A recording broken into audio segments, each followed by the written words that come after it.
गौरी गणपती विसर्जनावेळी करडाळ अर्जुनवाडा गावातील महिलांची शिव्या घालण्याची नालची अनोखी परंपरा. कागल तालुक्यातील अर्जुनवाडा आणि करडाळमध्ये गणेशोत्सवात चिकोत्रा नदी पात्रात जाऊन एकमेकांवर पाणी मारून वाद घालण्याची प्रथा आहे. यावर्षी झालेल्या जोरदार पावसामुळे नदी पात्रात पुरेसं पाणी असल्यानं मोठ्या उत्साहात ही प्रथा पार पडली. गत वर्षी पाणी टंचाईमुळे डबक्यातील पाणी मारून येथील सुमारे 400 वर्षाची परंपरा कायम राखली होती. अर्जुनवाडा आणि करडाळ चिकोत्रा नदी पात्राच्या परस्पर विरुद्ध बाजूला आहेत.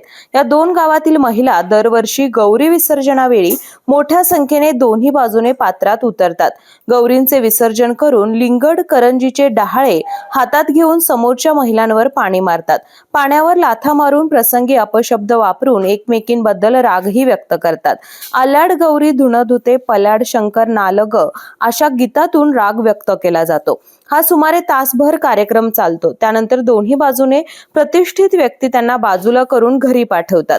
यावर्षी नदीपात्रात चांगले पाणी असल्याने महिलांना मोठ्या संख्येने उपस्थित राहून नाल साजरा केला.